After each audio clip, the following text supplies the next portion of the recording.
Well, good morning, good afternoon, or good evening, depending upon where you are in the world, and welcome to today's DevOps.com webcast. I'm Charlene O'Hanlon, Managing Editor at Media Ops and Moderator for today's event, and I welcome you. As always, we have a great webinar on tap, but before we get started, we do have a few housekeeping items we need to go over. First of all, today's event is being recorded, so if you miss any or all of the event, you will have the opportunity to access it later on. Following today's webinar, we will be sending out an email that contains a link to access the webinar on demand. And we are taking questions from the audience. So if at any time during today's presentation you have a question for our speaker, please don't wait, don't hesitate. Just use your GoToWebinar control panel and submit your question, and we'll try to get to as many as we can near the end of today's webinar. We also have a polling question during today's webinar, so hopefully we can get everybody involved in that. And at the end of today's webinar, we are going to be doing a drawing for 4 $25 Amazon gift cards. So please stick around. Hopefully you'll be one of our 4 lucky winners.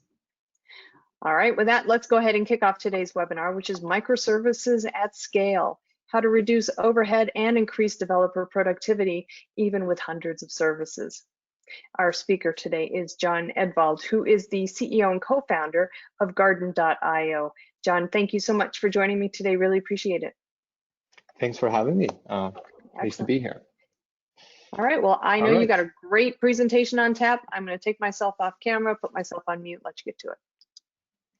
I'll get to it. So yeah, I wanted to talk about some of our experiences working with microservices at scale. So both, reflecting on my personal experiences and also that of a lot of our users and customers.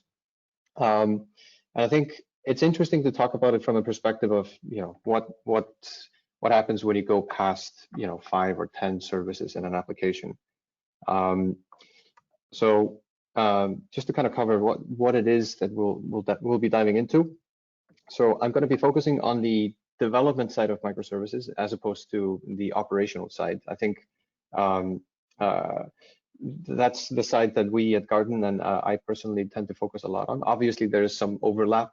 That's kind of one of the things that, once you adopted a microservice pattern, the way you operate them, the way you deploy them becomes an intrinsic part of your development process. So we'll get a little bit into that. I'll briefly talk about just the overall benefits and challenges of microservice architectures. I'm not here to, go on a deep dive on the virtues of microservices, but I think it's good to kind of frame, why we're doing this in the first place, and then what some of the challenges are that we tend to assume in turn. And with that, with an added focus on what I'd say, complex applications, and that can mean, that's pretty arbitrary. We say hundreds of services in the talk title, but that could just as well apply if you have 20 or 30 or even something much bigger. We'll talk a little bit about some common tactics for dealing with some of the headaches that come up when you have microservice architectures. And these are tactics that are commonly applied today. But then we'll kind of segue into what are the opportunities that are afforded by modern tooling. The cloud native ecosystem is of special interest. We'll talk a bit about cloud native and Kubernetes throughout, but I think a lot of the points in here, they apply no matter which technology and which platform you're actually running. And then towards the end, I will talk a little bit specifically about how we at Garden approach this. Now, that is partly to talk about the Garden product, but I think it's also interesting to just see how we're thinking about these things, and maybe there are things that you can pick up whether Garden is a fit for you or not. I'll leave you to decide that. And then if I have a little bit of time left, I wanted to talk a little bit about some good strategies for integration and end-to-end testing of large applications. And one of those points that I like to make is in that context is how to effectively deal with data and state during testing. So we'll get back to that later. So maybe just, a quick word on Garden. We are, as you can see, a cheerful bunch, a fairly fairly young company, founded in 2018. We're headquartered in Berlin, but we're from everywhere. I'm from Iceland. Two of my other co-founders are from Iceland. One is Dutch, and so a multinational team, mostly engineers. So the whole founding team were engineers, and we started Garden because we felt this pain. I found myself at my previous gig building internal tooling that was meant to solve a lot of the same problems Garden solves today, but in a very narrow, bespoke way for that company. And I started talking to a lot of CTOs and people working, in kind of all things DevOps.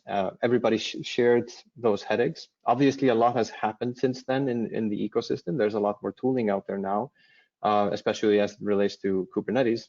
But we feel like there's still work to be done. So we'll keep at it. And Garden is available as an open source product, the open core, we call it. And we also offer an enterprise edition. I'll briefly cover that later, not trying to make this too much of a sales pitch. So I think it's useful just to quickly go through like why we're doing microservices to begin with. And I don't mean to spend a lot of time here, but some of the more common points are basically, well, monoliths can easily become bottlenecks with respect to just your organization's productivity. If you have everything pumping into a single code base and you have hundreds of developers, just the processes around that become very tedious, and it's kind of hard to collaborate, hard to deploy stuff. And microservices in turn can map much more naturally to your organization structure. You can have teams responsible for specific service or a specific set of services, and they can work more independently. Another important point is just resilience, and in terms of how you architect your applications. Like simple example is you really don't want your logins and sign up to ever go down, but at my previous company, the transition to microservices was triggered by some analytics code breaking our signups, and that affects the bottom line. And once that had happened twice, that was quite enough.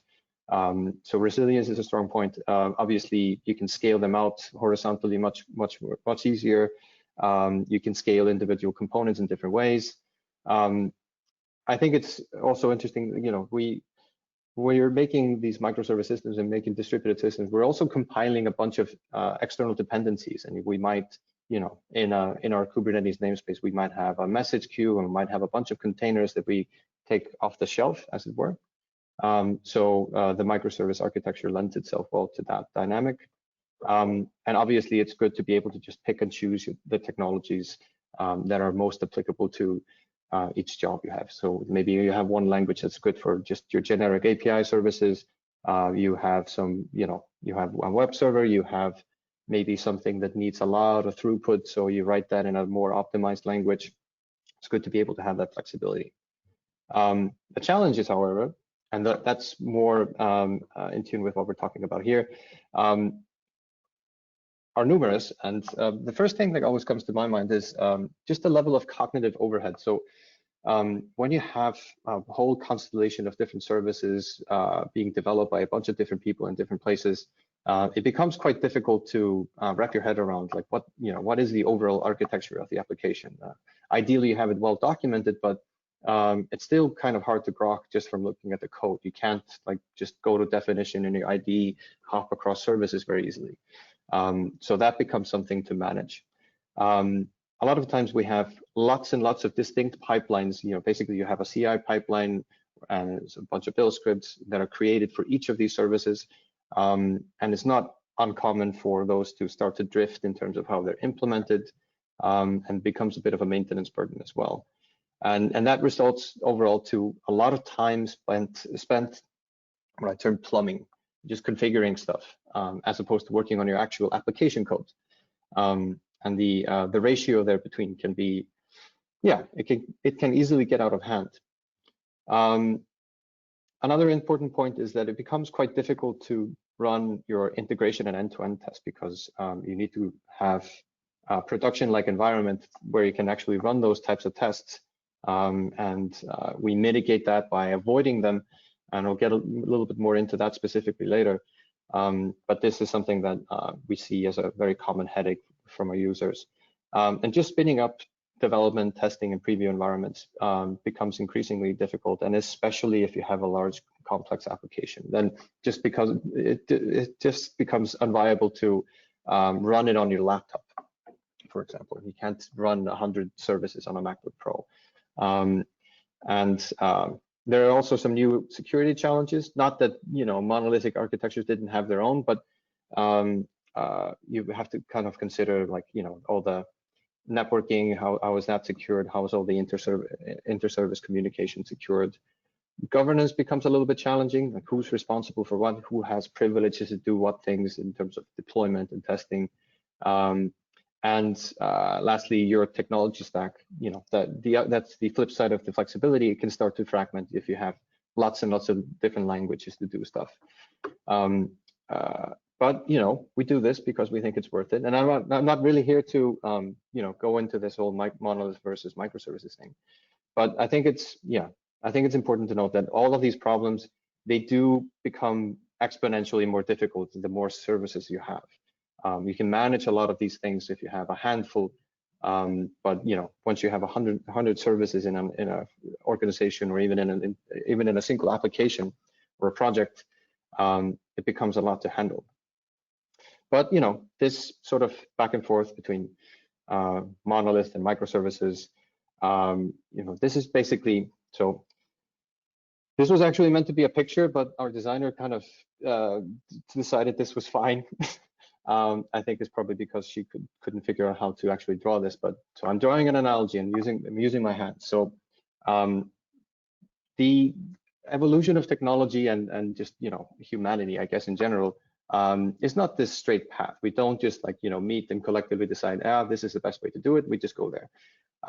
It's always this oscillation. So we used to do everything in a monolithic way. And then actually microservices are the hot new thing, and everything should be in microservices. And then the pendulum swings a little bit back, and we say stuff like, I want my monolith back, and you start to miss the convenience and the simplicity of that architecture. And this goes for so basically we end up seesawing around and kind of spiraling into the future.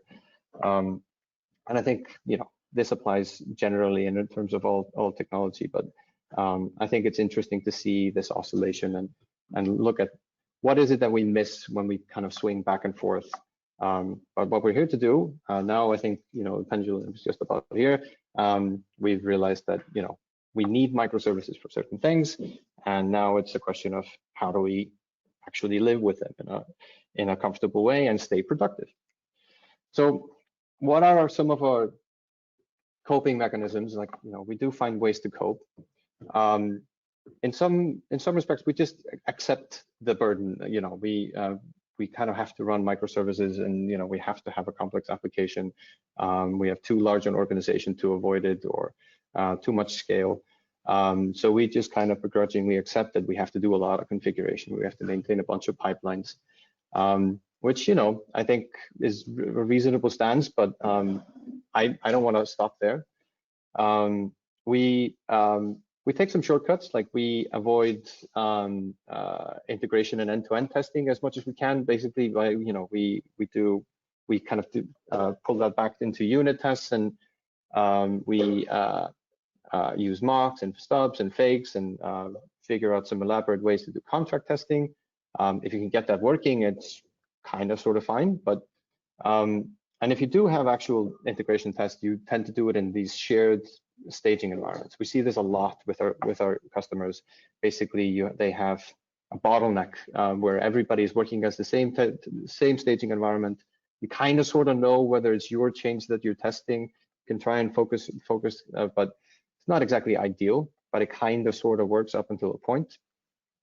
In terms of the developer experience, we very frequently see completely separate local development environments that are kind of hacked together somehow. Maybe you're using something like Docker Compose.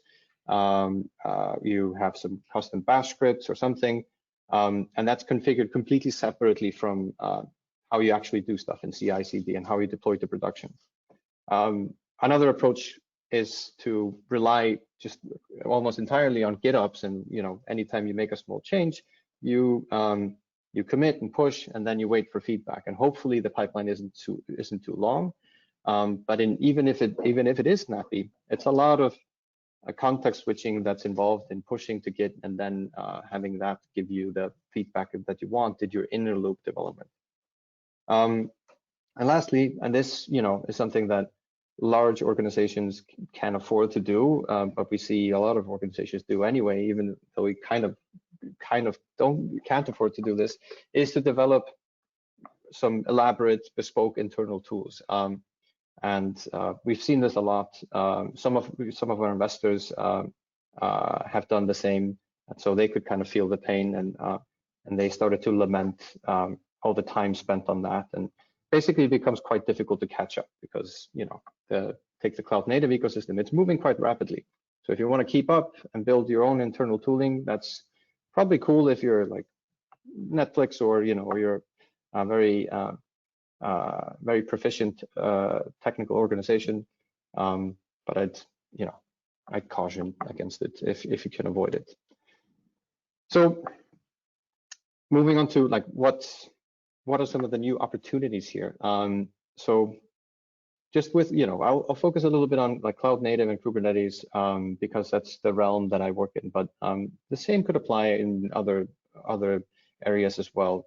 Kubernetes is nice in that it provides well, I say mostly portable, and it's never quite that simple, especially if you're dealing with storage or anything kind of load balancer related. It's not 100% portable, but mostly you can describe your application declaratively such that you can deploy it on your laptop. A lot of people use like Minikube or Docker Desktop or something to deploy locally. And you can share a cluster and deploy your own version of a stack in a namespace. So you get pretty production-like environments. So I think that's one of the most interesting things about Kubernetes. Is not so much, that you can use it to operate, operate at scale, and certainly it has helped a lot of organizations move their legacy stack over to containers. But it's the fact that it can actually enable an interesting developer experience. You have service meshes. They are getting increasingly easy. Like, we can set up Linkerd with very limited effort. You have all these observability tools, like, there's in the open source realm, you have Jaeger, and you have commercial stuff like Honeycomb, and that can really help you when you're debugging and troubleshooting, not just in production. So lots of interesting stuff there. Makes it easier to work with these, work with a constellation of services. And I could go on. There's a bunch of tools in the ecosystem for security, storage.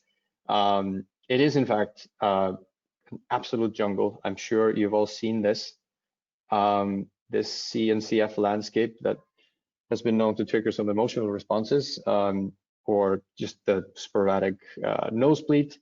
But at least you're not wanting for choices. I think, hopefully some of this will consolidate and clarify over time, but it's a lot to figure out. So wanted to quickly at this point throw it over to a poll, and our helpers from Media Ops could maybe Yep, the polling question should be on your screen now. The polling question is, what best describes Kubernetes adoption at your organization? You can select from we're not yet using or considering Kubernetes, we're not yet using Kubernetes, but we're considering it, we are in the process of migrating to Kubernetes, we're using Kubernetes in production, or we're using a container orchestrator other than Kubernetes. Go ahead and make your choice. And while the audience is doing that, I do want to remind everybody that today's event is being recorded. So if you miss any or all of the event, you will have the opportunity to watch it later on. Also, at any time during today's webinar, if you have a question for our speaker, you can go ahead and use the GoToWebinar control panel to submit your question.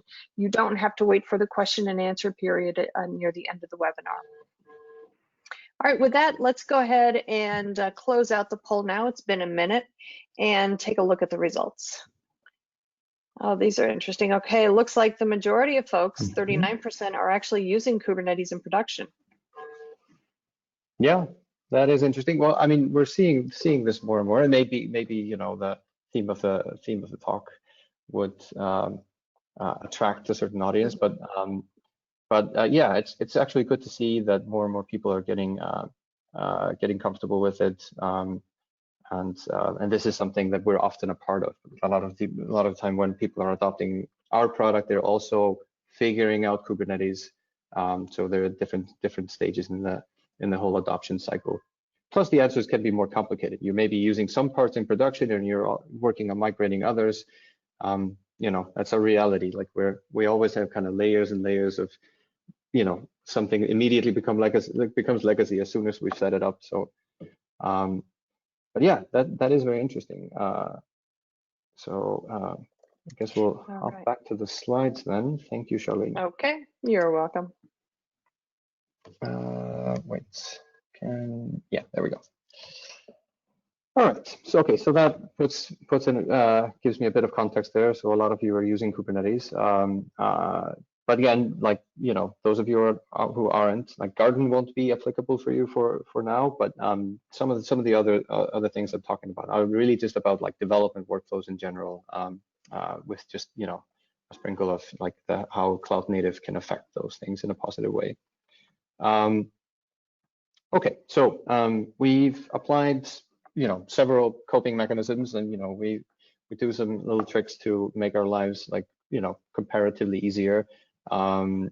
Maybe built some scrappy bit of tooling. We've adopted some mitigation strategies, and we're smart about how we do testing.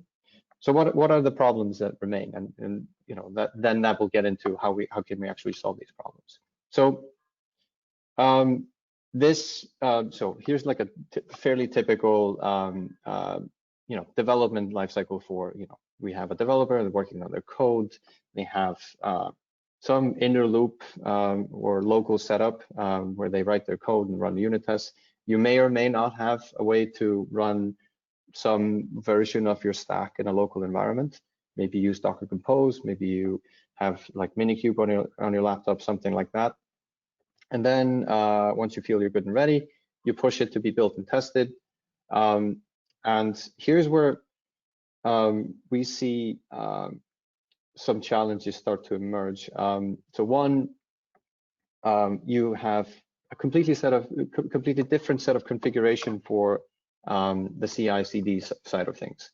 And a lot of the times, like when you're working on a PR, you don't actually have a preview environment. You don't actually have integration test running.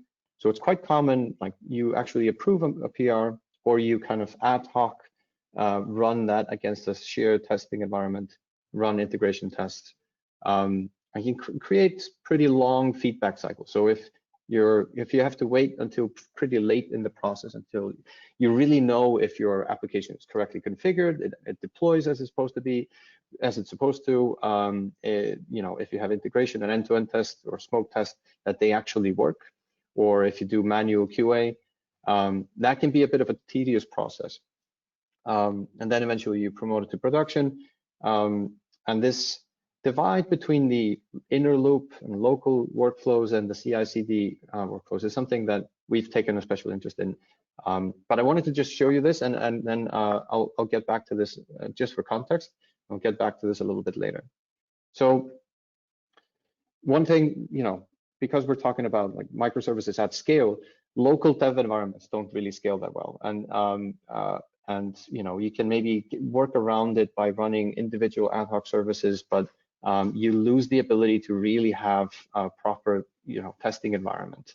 And remote development environments are very promising, and once you have those set up, you don't look back. Like I haven't run Kubernetes on my laptop for a while now, because we just work against a remote cluster, and that's really quite fantastic once you have it working.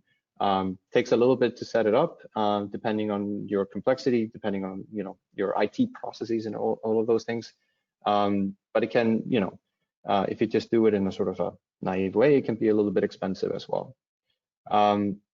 So, I've talked about integration and end-to-end testing. So we still probably, we sidestep them or do them late in the cycle. And so I like to say that we keep clinging to yesterday's workflows. And what do I mean by that? The problem is, so we have this, this typical software, this development cycle works great if you have, a handful of services, or if you have everything in a single pipeline, or if you can get really rapid feedback when you use this, the classical way of doing things. But, we're basically doing things very similar way as when we had a monolith. We just have more repositories. And I think we need to kind of rethink a little bit of how we approach these things and find ways to kind of connect these things back together. And if you have 100 services, having to maintain all of this per service becomes quite expensive. And as I mentioned earlier, you lose a lot of oversight. And one thing that we keep hearing is that application developers, your basic backend developers, front-end developers, anybody that isn't, doesn't identify as a DevOps / infra, whatever you may call yourself. If you actually enjoy focusing on the operational side of things, and people just feel overwhelmed. They all of a sudden have to know Kubernetes, and I think that's understandable. I think it is also important that people have an understanding of the architecture, but it is a bit much maybe. And we keep having to solve these problems over and over again, and all in our separate corners. And that's really what we want to address here. So it's just a few bits of advice to start. So first, there you have the option of standardizing on just like a highly opinionated development framework. You could use something like Micro, maybe. You could use something that really constrains you in terms of how you can develop your application, which language you use. There's a bunch of this stuff in the Java ecosystem that has been for years. But I tend not to recommend that, because you're kind of boxing yourself in.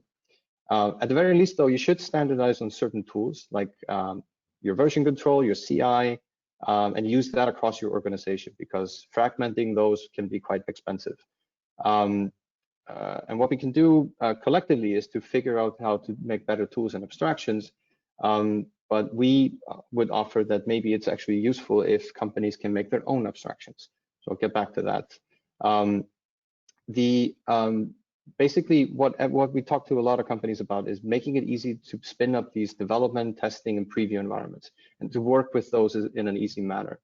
And lastly, because we have complex applications, we really need to start codifying the relationship between all the different services and have a dependency graph. And I'll show you how you can actually leverage that to optimize your build, to deploy, and test times. So how we approach this at Garden. So one of the most important things is you can use Garden as a developer from your laptop, and you use the exact same tool in your CI and CD. So basically, you can run Garden deploy or Garden test from both sides, and use the same configuration, just with different templated variables. You can even share caches across the aisle. So I think this reduces a lot of the friction that you would otherwise see basically by having to maintain two separate sets of configurations and tools. Garden is application aware, so you can run Garden deploy. It will deploy your entire application. It will pull code from different directions, configuration from different directions, and deploy it all in dependency order. And this allows you to spin up preview environments or production-like development environments, whether it's on your laptop, in a remote cluster, manually or automatically through CI pipelines. And this makes it much easier to actually test your applications and get a better view of it, whether it's actually working as it's supposed to. And the dependency graph is a critical component, because really, what you don't want is, okay, now I have 100 different services, a single command like Garden test, and it will test the whole thing. What you don't want is to actually build, deploy, and test the entire thing for every little change. So that's why the dependency graph is super important, because That allows us to look at the changes, see which files are modified, and then only run the builds, deploys, and tests that are actually necessary, fetching everything else from cache. So that's a critical component. We've seen some attempts at doing this outside of Garden, but we'd like to think that this is, one of our strengths, and it is deceptively complicated, but it has a lot of leverage if done properly. We also want to make configuration more approachable, and this goes back to like making Kubernetes more digestible for application developers, and also distributed. So you basically have everything describe itself. And then that Garden will collect a bunch of configuration, validate it as a whole, and instead of you having like massive walls of YAML somewhere in the bottom of a project root. And we also think it's important that you can create your own abstraction. So what is an API service for your organization? A lot of the time you have a specific way you want to do the builds, a specific way you want to lay out the Kubernetes manifest or the Terraform or whatever the case may be. And I think it's really useful for a certain part of your organization to be able to create these templates that then are reused across the project. And then you also have a single lever if you want to add a new sidecar to each and one of your services. You don't have to go hunt down all of your Kubernetes manifests and Helm charts, etc. You can actually, well, maybe sidecar is not the best example because you can probably auto-inject those, but whatever change you want to make in terms of how you deploy stuff, you have a bigger lever to actually propagate those. Yeah, this all tied together means that you can actually test your application very thoroughly. You can get a proper development environment. You can validate your work much better before you deploy to production. And you can also use Garden to deploy to production if you like. Some people do that. So what you end up with is something like this. And the thing to note, the developer is getting a lot of feedback from a lot of different phases. You have they can run their integration and end-to-end tests directly even before pushing to Git. And if they break in a CI pipeline, they can actually just run the individual tests by themselves without having to keep pushing and keep getting feedback through CI over and over again, and get their own dev preview. And the important part is that Garden stretches across these boundaries. And we think this is really the future where everything is headed. Basically, your development tools need to be much more aware, of the entire process. So, and yeah, just to kind of elaborate a little bit on those. So we basically want, people rail on YAML, and I totally get it. Like we see too much YAML in our lives, but we want to make it so that we have a few lines of YAML to describe a service, and then the rest is abstracted way. YAML is really not the problem. It's very, very long YAML schemas that are the problem, in my personal view. But yeah, so Garden allows you to create your own abstractions. It allows you to template different variables in. There's a pretty elaborate templating syntax. The stack graph is what we call this dependency graph structure. That's what allows us to, when we make changes, to really only act on the subset of the project that is really actually changed. And we're dependency aware. So if you say change service A, which service B depends on, and then there's an integration test that depends on service B, we will actually run that through if you change service A. So we're aware of all the dependencies and we can trace them down the graph. Yeah, I feel like I've talked a lot about this, but basically, yeah, you can use the same tooling from your CI and from your laptop. You share a cache if you share a development cluster, and you can actually share a development cluster with your CI pipeline, so that once CI or a developer has built something, your whole team has built it, and your CI pipelines as well. Same goes for test results. And just to plug the commercial product, all of what I just described is in the open source Garden core. We also have an additional management layer that we offer, which is called Garden Enterprise simply.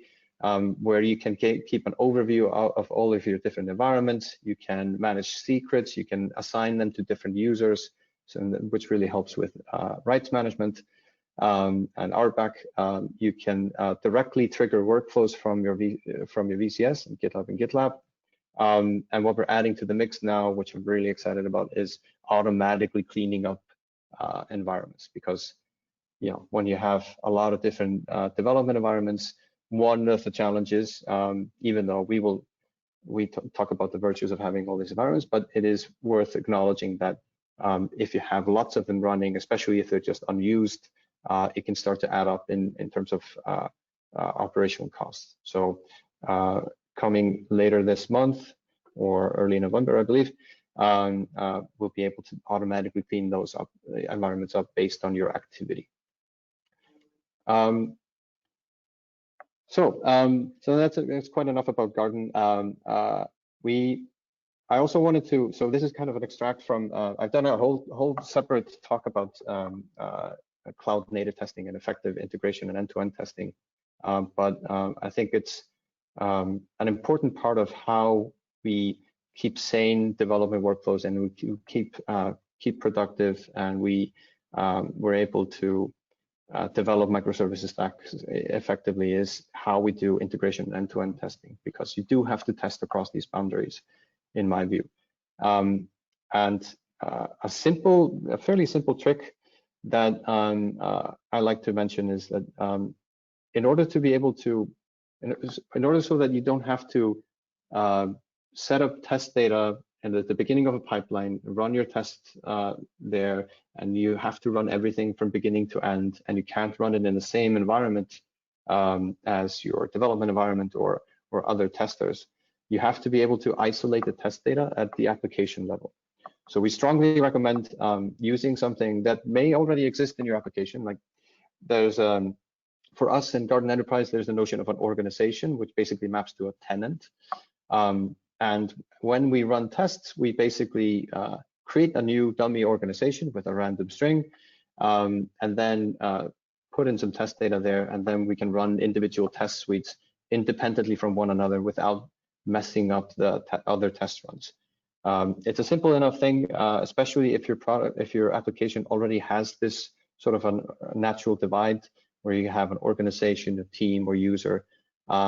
Basically anything that you can delete after the test run. So you can keep the same test environment, not have to spin everything down and then back up again to run these tests. Makes it much quicker and much more scalable. So we can start splitting up your test suites as well, because you don't really want one integration test suite, especially if you're testing 100 different services together. Yeah, just to close, I think it's, yeah, that's done and dusted. We're using microservices because we have to, and we have everybody on this call, I'm sure, has meaningful reasons to actually use microservices. But there's a lot of complexity that we've just had to shoulder. But there's also a lot of opportunity in modern tooling, and whether it's Garden specifically or the whole cloud native ecosystem, there's a lot of interesting stuff that we can start to do that we couldn't even think of before. And in my view, we should get to a point where that we don't miss the monolith. We get onto something new, and we actually have a much better developer experience than whatever nostalgia we may have towards the past. And by unifying the tools that we use for development and for CI and CD, we can reduce the friction a lot in this development process, and just all the wasted hours on configuring and maintaining scripts and just waiting. Yeah, that slide came a little bit sooner than I thought, but that's okay. I think. Well, that's okay. Time marches forward, right? So. So it does. All right. So question and answer period, folks. If you have a question for John, please go ahead and use your GoToWebinar control panel. We've gotten some questions in, but just quick reminder, now's the time if you've got a question. Let's see, here's a good question for you. Do you throw some lights on using GRPC versus REST for API communication within microservices? Or I guess, can you throw some light on? I don't know. So I've used both for different scenarios. I mean gRPC is definitely more efficient. It's maybe it's more tedious to maintain.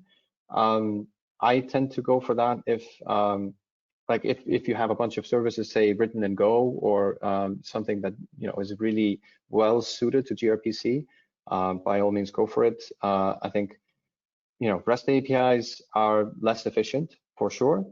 But a little bit easier to manage in some respects, and especially if you're working with lots of different programming languages, then maintaining the interfaces between is,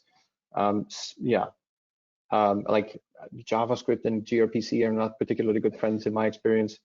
But yeah, I would say, don't sweat it. You're like, both choices are probably fine. If you have lots of scale, you definitely go for something more efficient like gRPC. If you don't, or don't foresee that in the immediate future, you can't go wrong really with either. I think you'll be fine. All right, great. Here's another question for you. Does the management layer manage in which application each individual service that has been used, or how do you do it?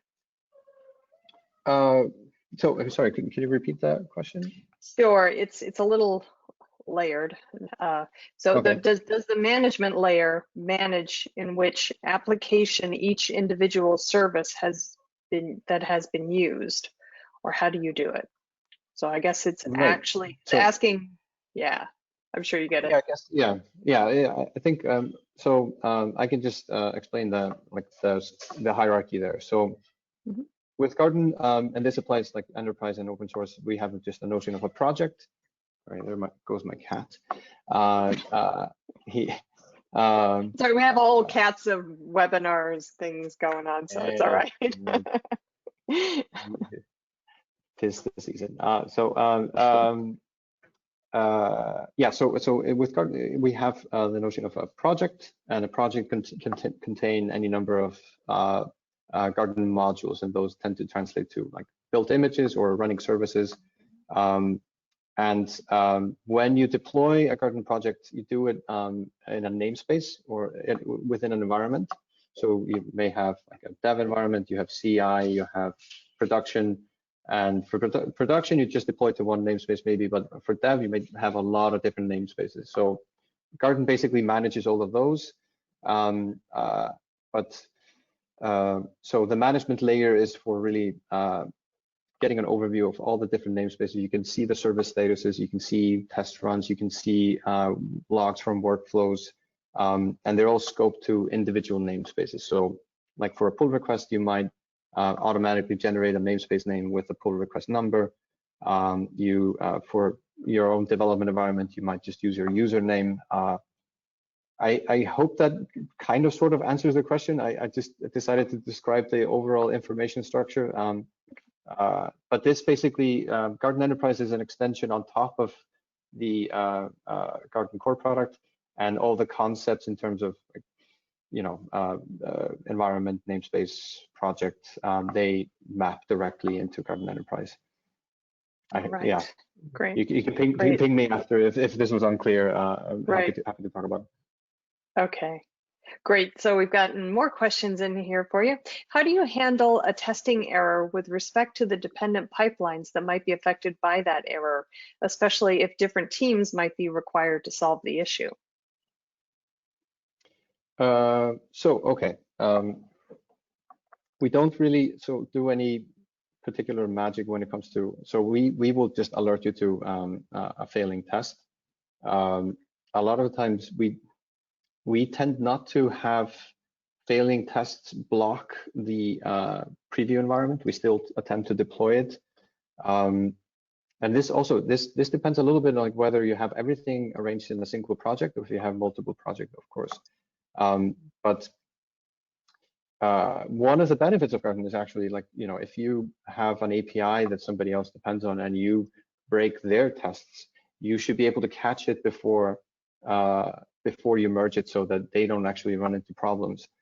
But so I think just to kind of grok the question, if you have, so you should be able to see when you're working on an application, whether you broke something else, so it would kind of stop there. You wouldn't merge that change.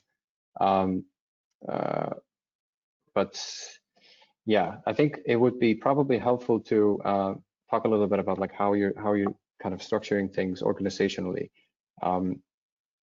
And maybe maybe I didn't quite grok the question. Is there an option to expand on it in real time here, or? Well, Luca, if you want to expand on it, go ahead and just add to it in the questions box. Just add another question, and we'll revisit it. We'll see if Luca wants to send some more information over. Meanwhile, here's another question for you. For Cloud Native, out of 12 factor principles, which do you think can be achieved or must have? So which out of the 12 factor principles? Out of the 12 factor principles. I will confess that I don't exactly remember them. I mean, you know, I'm familiar with the notion. I think it's interesting to revisit that. Actually, I haven't read that in a while. I think, you know, the general notion of it and how you encapsulate things, and you know which parts are critical as part of an application. I'm not sure that they've changed that much. I mean, certainly we deploy a little bit differently, and I think maybe in some respect we are kind of challenging the notion, you know, that each application, you know, should just how self-contained it should be, because you know there's obviously a lot of interaction with other services, but I'm afraid to stump me because I don't actually remember all the 12 factors, so I don't have a nice and pithy answer to that. But that will leave me thinking, though. I'm going to do my homework on that, actually. All right. So, well, moving along then, let's see. How do Garden's production-like testing environments make cloud-native integration and end-to-end testing easier? Right. So this one I know. Basically, so the thing is, if you can spin up like an ad hoc production-like environment, whether it's like during your own development or as part of a testing workflow in CI. You have an isolated instance of a full system, which means that you can actually run the integration tests. And the way we tend to do it, so like when you run Garden tests, when you define a container service, for example, or you can also use Kubernetes and Helm services, you can define test commands to run, and we will actually run those. Probably should have explained this along the way. We will actually run those integration tests in the live environment. So you can avoid having to mock and stub things because you can actually run those tests in a live environment. And we also make it easy for a test suite, for example, depend on like a database migration or like some sort of a data setup. Like, you know, you can, like I was talking about earlier, you can set up like your test organization or a test tenant ahead of running the tests. Run those tests in that context. And yeah, but basically the idea is that you run the tests in an actual isolated environment that should be as production-like as possible. That's the kind of the overarching idea. We basically spin those up in a pod when we run the tests, and then we cache the result. All right, great. Let's see, we're about 12 minutes to the top of the hour, so we do have time for probably 3 or 4 more questions here. Here's one for you. We are mid-migration, and we have a mix of Monolith and some relatively new microservices. Do you have any thoughts on how to approach this, hopefully temporary hybrid application? Well, I mean, first off, like that's all of us, right? Like we have some mix of these things, and you know, I think, I mean, it seems like I'm assuming that you're migrating to Kubernetes. Maybe that wasn't clear from the question, but let's say you are. Basically, first get the monolith running there, and then what I like to recommend is because I keep harping on like integration testing. If you're starting to peel away at a monolith, it's really good to make sure that you can run your tests outside of the monolith. Because then when you take out of an individual part and spin it out into a different service, you can keep running the same integration tests either directly against that service, or a nice pattern that I've actually twice now used in recent years is you start with a monolith and then you kind of slowly reduce it to an API gateway. Actually, I've written a blog post about this. It will be published sometime soon, so maybe keep an eye on that. But you can kind of slowly, pull things out of the monolith, but still, do the, kind of the front API layer and then just proxy requests to the new microservice. And that means you can keep the same surface area and you can keep the same tests if they run from outside the service and not unit tests. I think, yeah, and just, embrace that this is a gradual process. There's no reason to rush it. You just, start with the things that are causing you the most pain. It's an effort, not a like a quick project that you just wrap up. All right, great. Next question here. What about security and compliance? We're still trying to figure out where these fit into our process without completely slowing down development or developers. Yeah. Well, I mean, it's a pretty broad topic, and I think security and compliance, these are, I suppose that, yeah, there's overlap. But so in terms of security, like I think much the same way, just the ability to spin up these production-like environments basically means you're actually testing a lot more surface area earlier in the process. So it's not like you have the exact same configuration as production, and you should still, have separate processes and controls to make sure that's secure. But it becomes, in my view, easier to introduce these, security tools and like vulnerability scanning, network scanning earlier in the process, so that developers are familiar with them and they bump into any issues earlier in the process. Basically, in enterprise speak, this is shifting left. And I think cloud native stuff is definitely making that a lot easier. And I think there's certainly an opportunity there. Compliance, I mean, yeah, I think, you can view that like, some of the tools that help with compliance basically are like policy validation tools. And like, you have open policy agent, which you can run on the cluster. You have conf test, which you can run in unit test suites or integration test suites. Or actually, there's a conf test plugin in Garden, but there's other options as well. And it's nice to be able to run that earlier in the process.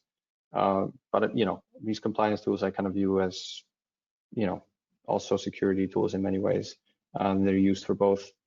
But yeah, it's a kind of a big topic. I could, go on and rant about it. But I think there's definitely, if nothing else, there's an opportunity to bring it a little bit, closer to the inner loop, so that you don't have these situations where you think you're done and then, some late security validation process kicks in, and then you have to go back and make another pull request to fix it, or God forbid you made assumptions that you could use something that it turns out you can't. It's better to be able to find that out early in the process.